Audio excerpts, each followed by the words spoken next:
yang ada di hadapannya, padahal yang di hadapannya adalah anak kandungnya sendiri. Pikun berat, gak wajib puasa.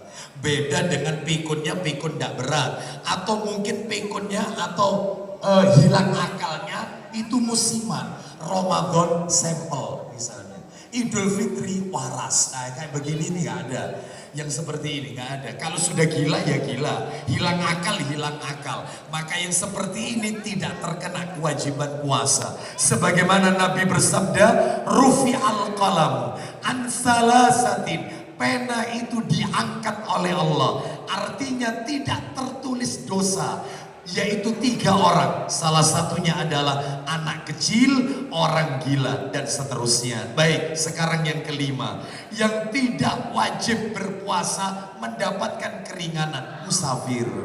Musafir yang memberatkan, musafir yang melelahkan, yang berat, seperti ke luar negeri tujuan umroh misalnya, maka ini memberatkan. Tapi kalau musafirnya musafir, perjalanannya tidak memberatkan, masuk mobil ber-AC ke Jakarta sekalipun perjalanan jauh, dengan naik pesawat 1-2 jam sampai Cengkareng, maka yang seperti ini safar ringan, bukan berat. Jadi dia tetap menjalankan puasa. Ini yang berat, memberatkan. Yang nomor 6, wanita haid. Nomor 7, wanita nifas, baru melahirkan, nggak wajib puasa. Yang nomor 8, wanita hamil. Yang ke-9, wanita menyusui.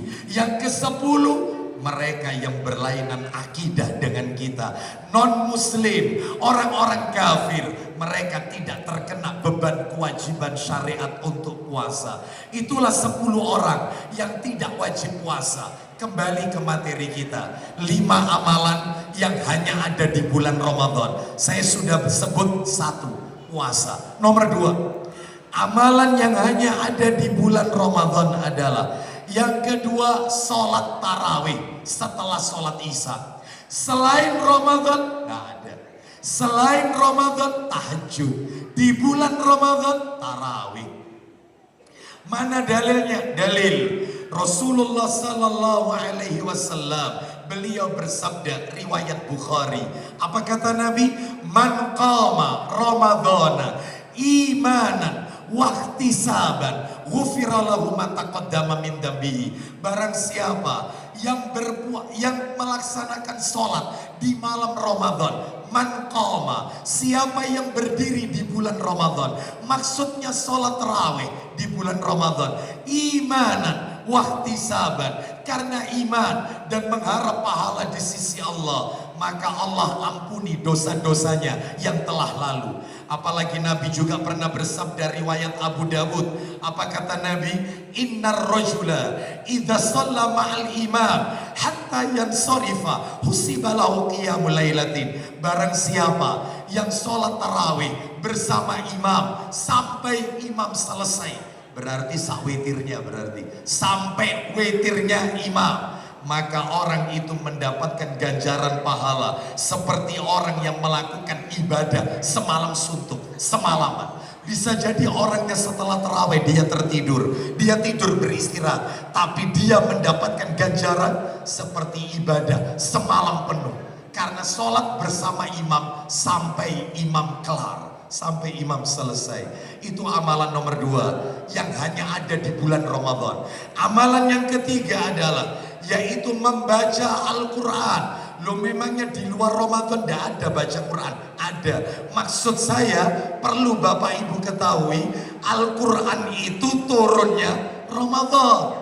Allah Ta'ala berfirman di dalam surat Al-Baqarah, Syahrul Ramadan alladzi unzila fihi Al-Quran. Bulan Ramadan adalah bulan diturunkannya Al-Quran. Loh, jelas sekali. Bahkan di surat Al-Qadar, surat 97 ayat 1, Inna anzalnahu fi lailatul qadar. Sesungguhnya kami menurunkan Al-Quran pada malam kemuliaan, yaitu Lailatul Qadar. Ini menunjukkan ibadah yang harus kita optimalkan di bulan Ramadan, bacaan Al-Quran. Bapak Ibu sekalian, Utsman bin Affan radhiyallahu an hatam Al-Quran di bulan Ramadan 30 kali.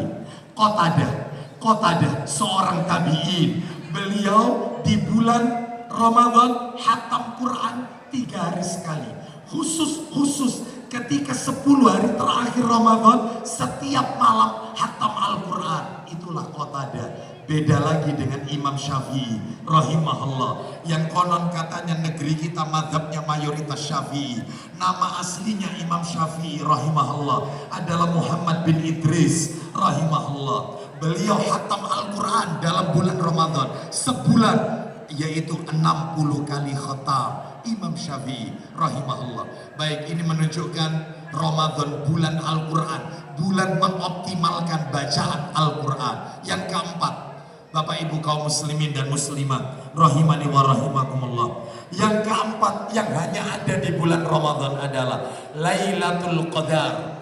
Lailatul Qadar. Lailatul Qadar tidak terjadi selain Ramadan. Lailatul Qadar hanya ada di bulan Ramadan, 10 hari yang terakhir di bulan Ramadan.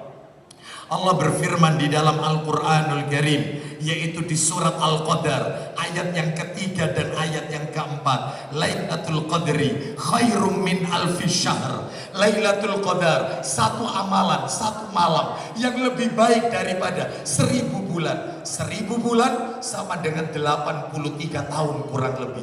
Ini menunjukkan kepada kita hanya ada malam itu di bulan Ramadan. Makanya Bapak Ibu sekalian, jangan lewatkan malam itu untuk melakukan hal-hal yang tidak bermanfaat. Optimalkan ibadah saat 10 hari yang terakhir. Bapak Ibu sekalian, mohon maaf, ibarat seekor kuda pacu.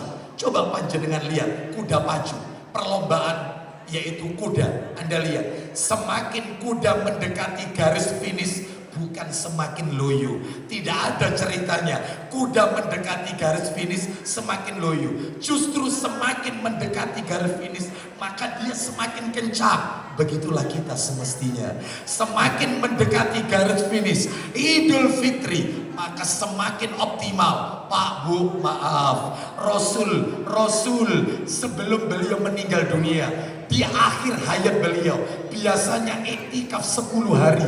Ini tidak disebutkan dalam satu riwayat, Nabi menjelang wafat iktikaf Ramadan 20 hari. Semakin tua semakin semangat, bukan semakin kendor, bukan semakin luntur dan lentur, tetapi semakin semangat.